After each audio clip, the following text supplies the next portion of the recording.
What's up, you beautiful chuds, and welcome to the Let's Talk Horror channel, where I'm doing another review. I told you I was going to do more, and already I've probably done more than I did throughout the whole of 2025. But yeah, 2026 is off to a big start for horror. Horror really is in the mainstream. Horror really is getting itself out there. I mean, it always has, and this is why people like me have always loved the genre and love it so much, and the community is incredible. But now we get to see more and more movies on the big screen. And at the weekend, I went and watched a movie that I've been very excited about, which is Send Help. Send Help is the new movie from absolute true horror icon. And I mean cinema, Hollywood movie icon, Sam Raimi. He is...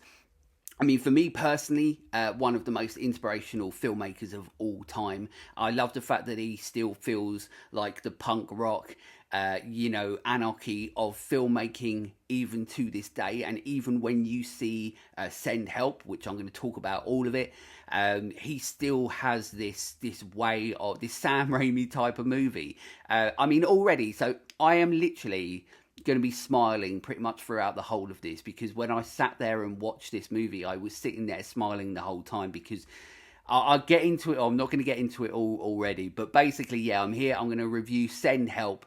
As I said, I will do everything I can to try and not miss a Sam Raimi movie in the cinema. Even the Marvel movie that he did. I don't even really watch Marvel movies. They're not really my thing. But he did a Marvel movie, and I watched that at the cinema because it's Sam Raimi. He's integral to my inspiration of filmmaking and so on like that. So, but of course, it's not just about Sam Raimi, and of course, the way that I do my reviews, it doesn't mean that everything I'm going to be talking about this movie is good.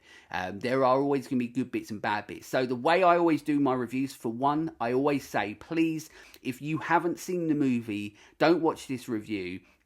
Unless you just don't give a shit, then it's fine. Keep watching. But don't watch this review if you haven't seen it, because for me to be able to give you my overall thoughts on the movie, I have to be able to tell you or talk about things that may happen in the movie that might end up being spoilers. I don't do it purposely. It's just me being able to talk about the movie, because I have to deconstruct the movie, to construct it all again, to give you my very, very honest review on the movie. And the other thing that I do with these reviews as well is that I give you my pros, which is what I like, my cons, which is what I don't like about the movie, and then I'll give you my very overall thoughts. So keep watching if you want to know what I think about Send Help, but let's get right into my pros. So when it comes to pros, of course, there are going to be many with this, because it is a Sam Raimi movie. He's not one of these directors that's making movies, year after year after year. So when one of his movies come out, it feels like more of an occasion. And what an occasion it is when you get to go and see a Sam Raimi movie on the big screen. And thank God we did, because I did hear that apparently they wanted to try and push for this movie to go to streaming. I mean, come on, like, this is a big screen movie. But what I love, there's so many things that I love about this movie. For one, like I said at the start, and like I am now, like talking about this movie, because it's a Sam Raimi movie and because of the type of movie it is that he creates, I not only am I happy like talking about it now because I loved it, which is obvious. I'm not going to go into that I fucking love this movie. So it's simple as that. So I'm going to talk about it all. But of course, as I said, there are going to be things that I may not like about it. Not much, but we get into that. But Sam Raimi is just the greatest fucking director, and I love it. But when I was watching the movie, I was sitting there and I could feel myself smiling, like I was happy watching it. And that is part viewer and that is part filmmaker. Like I say all the time, outside of this, acting, filmmaking is what I want to do. It's a big part of what Let's Talk Horror is. It's a big part as to why I started Let's Talk Horror. And both sides of the viewership and the filmmaker side was just one. Every time I watch Sam Raimi movies, I'm pretty much sitting there in awe. Not only am I sitting there enjoying an incredibly well-made movie, but I'm sitting there watching a movie that's just enjoyable in general.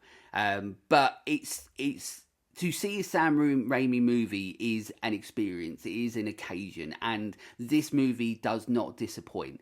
This movie could, in other people's hands, could have just been a movie that is a movie that's still probably would have been fun, or would have been done maybe in a different way, but still would have been a good movie. But when you get Sam Raimi doing it, that's when it goes to the next level. And do you know what's really funny? Like, when I was sitting there, I was literally sitting there thinking, like, they need to show, like, this movie to basically anybody, or most people, not anybody, but most people that are making movies today, and say, essentially, this is how you do it. Study this movie. I'm not saying that this is like Sam Raimi's best movie, but it's Sam Raimi's most recent movie. And still, he hasn't lost who he is as a director, but also there's still this sort of like, every time he makes a movie, there's still this freshness, there's still this like approach of modern day horror in it, even though it's Sam Raimi who's been making movies for years and years and years.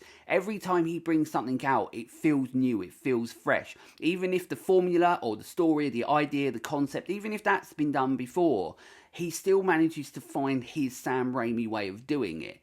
And every time I watch movies now, I don't get like the enjoyment that I got out of this when it comes to the storytelling side of it, the movie itself, and everything else that I'm going to go into, but also the fact that you're watching a master filmmaker working, and you get to see that, and you get to experience it, and you get to witness that. This is like, once again, it should be Sam Raimi is just somebody that should be studied. He's just incredible. I mean, look, as I said, he's a huge inspiration, one of the biggest, if not the biggest inspiration to me, filmmaking-wise. But this movie is an example of that. The fact that we're here in 2026 with a Sam Raimi movie, and he's still doing what he's doing at the highest level.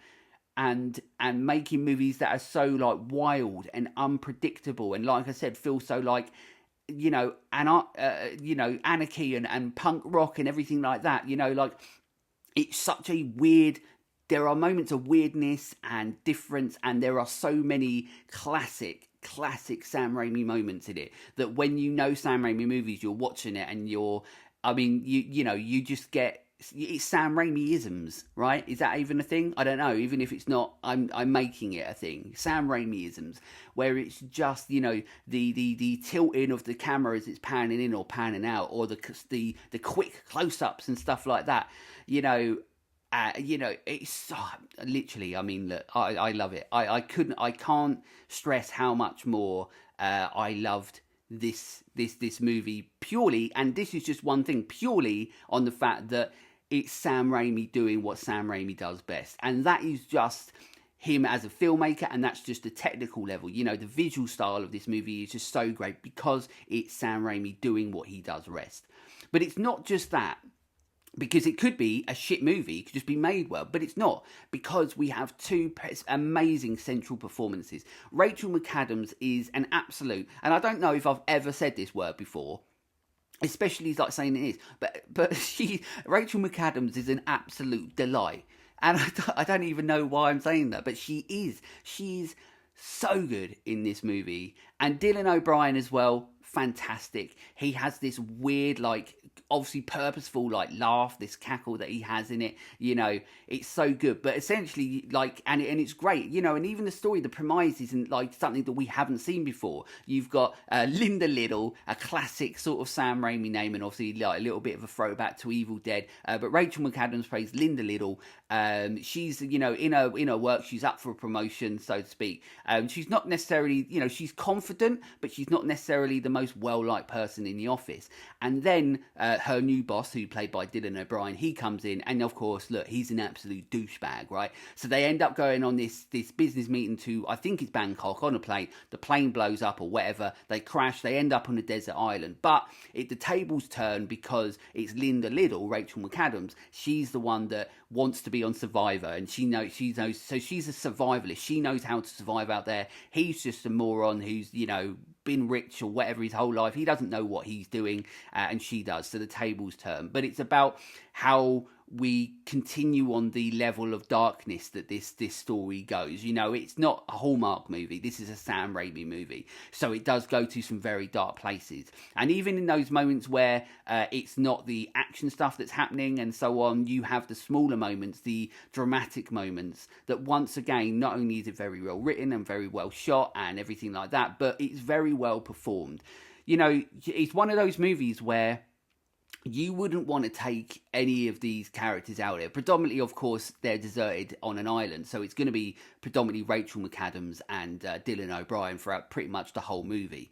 But the way their chemistry is undeniable. The chemistry is absolutely fantastic. But as I said, you can't, it's the little things that they do, especially Dylan O'Brien. Like I said, he's laughed the way that he's laughing, or the way that, you know, he's so angry at the start, but then comes round to it, but then he's still, you know, once again, I don't want to give too much away, but you just don't know if you can ever trust this guy because of the things that happen in the movie. But then it becomes about the questionable lengths Rachel McAdams is willing to go, and moralistically, where do you fall in regards to that as a character? You know, of course, you feel for her at the start, but then things start taking a darker turn, and you're like, okay, where do I stand morally with this? Once again, it's clever writing, but once, you know, you get that through incredible performances. So you've got Sam Raimi, the master of cinema that he is, and the master of horror.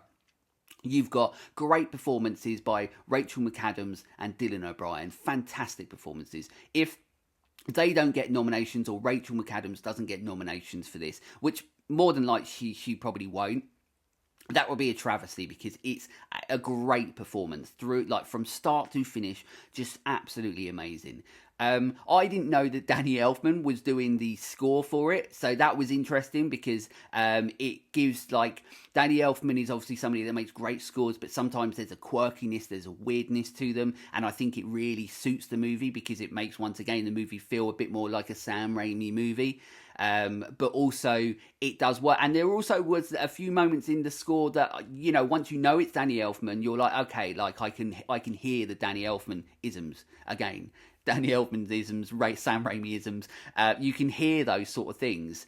But when there are moments in it where you're like, oh, that's a little bit new for Danny Elfman. That sounds a little bit different. But once again, it's because Danny Elfman is one of those composers that is trying to make the best score for the movie. He's not trying to make a score that's a Danny Elfman score so people go out and buy it and all that sort of stuff. He's trying to make a score that works with what is happening with the movie, and you know, lends itself to the experience of the movie, and he does that. So it's directed brilliantly, performed brilliantly. The score is absolutely fantastic.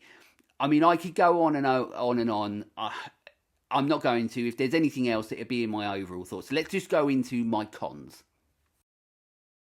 So when it comes to my cons, the things that I don't like about the movie, of course, there's not going to be many, but there are some things that I don't like. And as I said, I want to be as honest as I can when I do these reviews. So one of them is actually something that I'm really surprised by, because I've been sitting here talking about the master filmmaker that Sam Raimi is, and how he is one of the most influential directors of all time for me personally, and to horror and cinema. But there are a lot of transition fade outs in this movie where it goes from one scene to another, but it just goes black. So what they fade into black and then come into the new scene, and that shocked me quite a bit every time it happened, because it's something that happens frequently throughout the movie. It's not like once or twice. It's how they almost transition from scene to scene, and I don't like those transitions when it just goes. It feels like lazy. It feels like they didn't know how to end a scene. So they just like fade out to black and then move into the next scene. And I was really surprised by that when I was watching it, because I was like, Sam Raimi, you're Sam Raimi. You can do better than that. I was very surprised at how, like, you know, there's a moment in it where they're having like a bit of a more of a serious, more dramatic moment, you know, a conversation between them, between Dylan O'Brien and Rachel McAdams, you know, a bit of a sad part of the movie where you learn a bit more about these characters.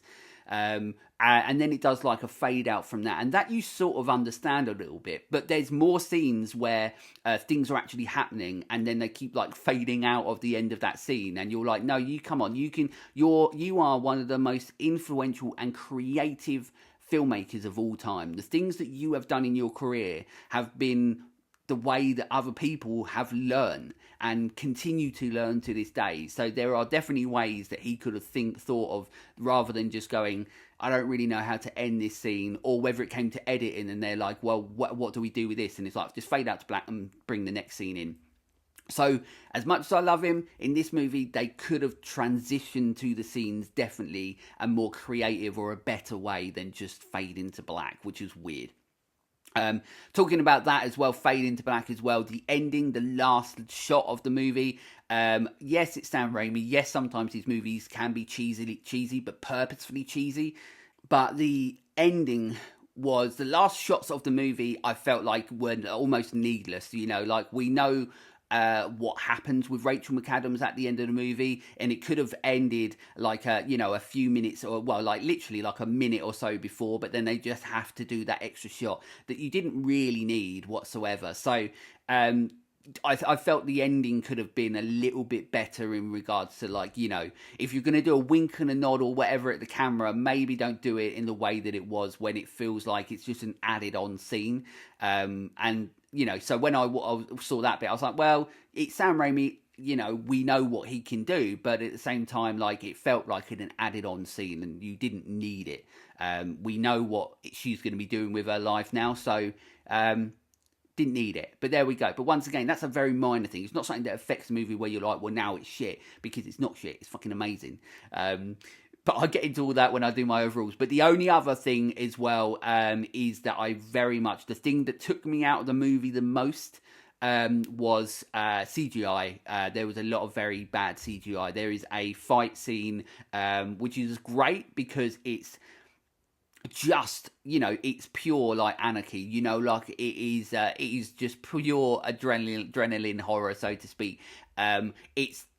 It's funny, it's weird, because it's still a bit tough to watch, because nobody likes seeing like animals get killed on screen.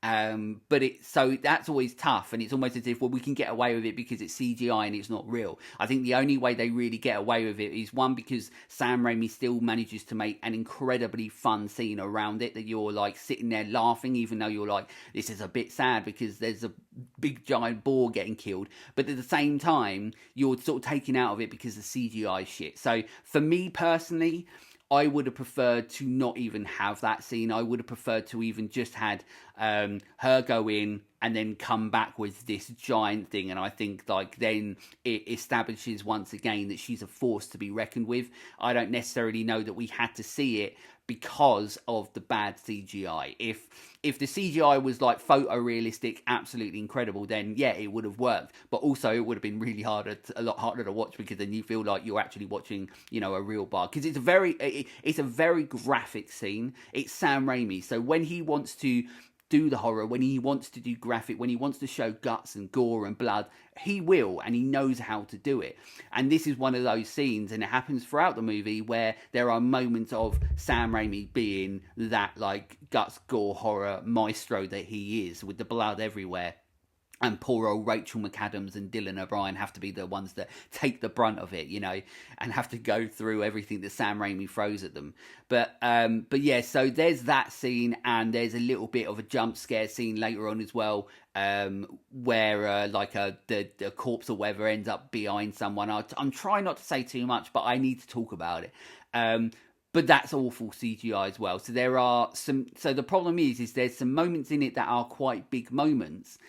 And the whole, you know, the boar fight sort of thing, the wild boar fight scene is a big scene, but you're taken out of it because it looks too comical, because it's not good CGI. And that's annoying, because you then, I wish they'd have found, like I said, I've already given a reason, an option that they could have gone from. She goes into the woods, she comes back with a giant wild boar. Dylan O'Brien's like, shit, she's not to be fucked with.